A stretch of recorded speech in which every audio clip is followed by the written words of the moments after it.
Hi guys, my name is Maria and today I'm here to do the Moonchild book tag. This was created by Rhiannon over at Crescent Moon Reads. Great job, Rhiannon. You did an incredible job coming up with really unique questions and such a fun theme around them. And I was very happy to be tagged by Charles from Sirbooksage. Thank you so much, Charles, for thinking of me and tagging me. And I will link his channel as well as Rhiannon's down below in the description box so you can check out their videos as well. So as you might be able to tell by her channel name, Crescent Moon Reads, Rhiannon loves the moon and everything related to it. So that is what this tag is about. Let's get started with question one. Question one is full moon. Name a book with supernatural creatures. I don't read too many of these because I don't really love vampires or werewolves anymore now that I'm past the Twilight era. I kind of steer away from that. But the one that I picked as my answer today is Carry On by Rainbow Rowell. This is my favorite Rainbow Rowell book that I've read. I've only read 3, but it is by far my favorite. It is very charming, very sweet, and I will not reveal what supernatural creature one of the main characters is just because it's a tiny bit of a spoiler and I kind of want everyone to have the full enjoyment of the book. But basically, to kind of give you an idea what this book is about,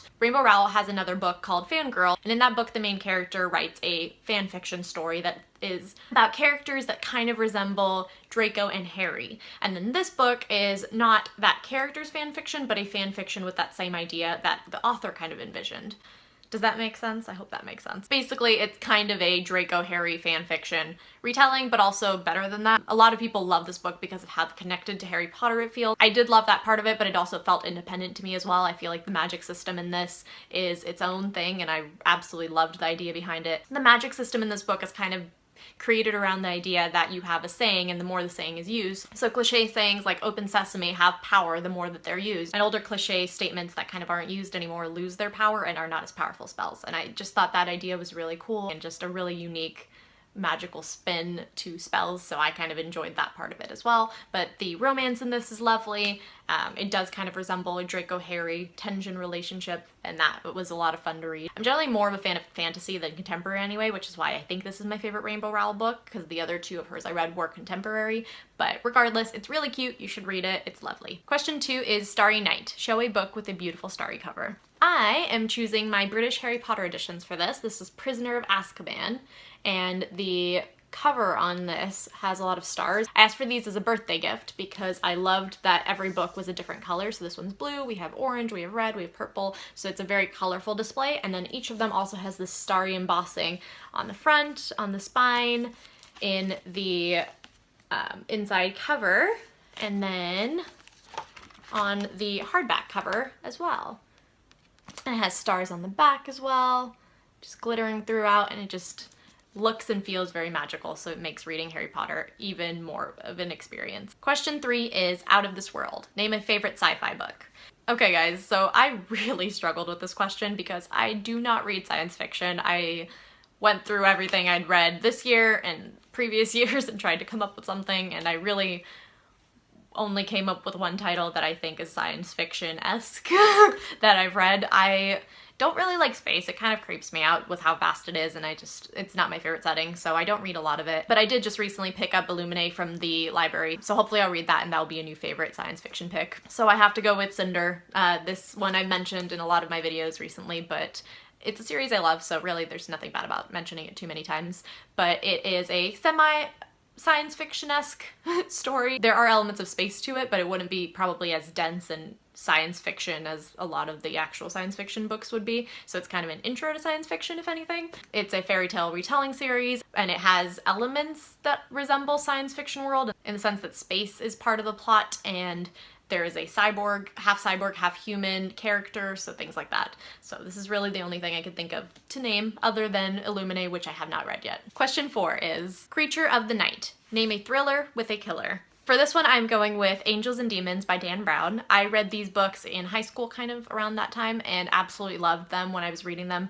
They're just such a fun ride and such a treasure hunt for clues. I'm sure most of you know this already, but they basically are a mix of historical fiction and kind of mystery where you follow different trails of clues to kind of uncover history's secrets. And they're just a lot of fun. I really enjoyed reading them, and I really want to pick up another one soon, but my favorite so far has been Angels and Demons, especially because, without spoiling anything, it was the one that really most surprised me about the killer reveal at the end. And it's always nice when a mystery like that completely takes you by surprise. So that one sticks out in memory of all of them. But they're all equally enjoyable, and like I said, I definitely want to pick up another one soon. Question number 5. The moon controls the tides. Name a book that deals with water in some way. For this one, I'm going with Fantastic Beasts and Where to Find Them by Joe Rowling. This is basically a screenplay for a movie that came out by the same name, and it follows Newt Scamander, and it's set in the time pre-Harry Potter. If you haven't seen this movie yet, you absolutely should, in my opinion. This movie is basically in competition with only 2 others for my favorite movie of all time at the moment, and I absolutely loved it. It's the most charming story, and all the characters just hold such a place in my heart. But anyway, at the beginning of this book, our main character, Newt Scamander, is on a boat in water in order to get to New York, and that's where the story takes place, so haha. Sneaky answer there. Chose this one mostly just because I wanted to talk about how much I love the movie and also how much I love this book version of it because it is beautiful and the illustrations inside are to die for. They're all done in this swirly type design and I just really love it for all the creatures in this book. So it's just worth a read for how beautiful the illustrations are and how lovely the story is, especially if you like the movie. Now we are on to question 6, which is Daughters of the Moon, a book that features some serious girl power and friendship. I am going with Six of Crows by Leigh Bardugo. This one has 2 female characters, Inej and Nina, who their friendship just gives me so much happiness in life. They are one of my favorite parts about this duology. This duology is set in the Grishaverse that Leigh Bardugo's other trilogy is set in as well, but it follows different characters. And it's kind of an Ocean's 11 type heist, but with magic involved and a dark criminal world as well, and it's just really well written and beautiful character development as well. Within the crew of 6 characters, you've got 2 female characters, Inej and Nina, who just have the most beautiful friendship. They are so lovely and supportive of each other, and they help each other through different struggles and lean on each other in such heartwarming ways, and they come from such different circumstances, but still work to understand each other and to respect each other, and it's beautiful. It really is. Question 7 is Spaceship, your OTP. So my absolute favorite all-time OTP is Winter and Jason from the Lunar Chronicles. Winter is the 4th book, and what I've discovered is that the thing that gets me is apparently 2 best friends growing up being absolutely loyal and supportive of each other and loving each other, and that developing into a loving relationship, especially when there are high stakes involved in a fantasy world and they will do absolutely everything for each other and they are each other's entire world. That is everything I need in life. And these 2 are that and more. They grow up again as best friends and they stay with each other through thick and thin, and it just gets me in so many ways, and it just is everything I love about a relationship, and I love them so much. So if you know of any book relationships that are similar to this, please let me know, because my heart just wants to burst with how much I love these 2. And then we also have my other more recent OTP that I've discovered, but love them just as much, and that is Eliza and Hector from the Girl of Fire and Thorns trilogy. These 2, it's a bit of a slow burn as far as their relationship goes, and because of that, their relationship is built on a foundation of respect and love for each other and support, and it's just the most beautiful supportive relationship I've read in a while, and it's amazing. Question 8 is Waxes and Wanes. Name a book that played with your emotions. For this one, I'm going with Fangirl by Rainbow Rowell. This is one that played with my emotions in both ways. I thought it was super cute, and I laughed, and I enjoyed the story a lot as I read it, and I blew through it, but it also left me feeling depressed after I finished it.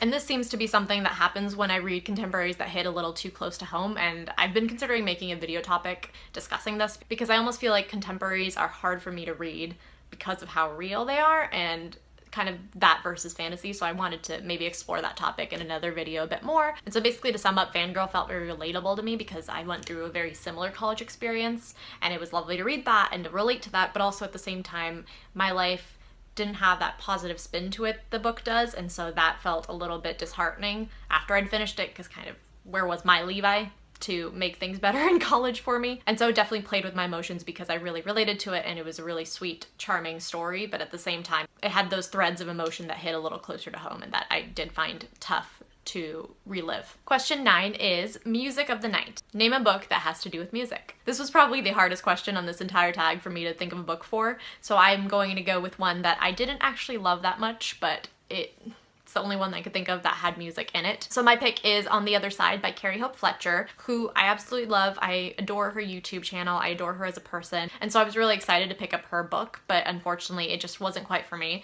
It deals with a lot of magical realism. The main character basically finds herself in the afterlife, and in order to move on, she has to let go of secrets that she's been keeping her whole life.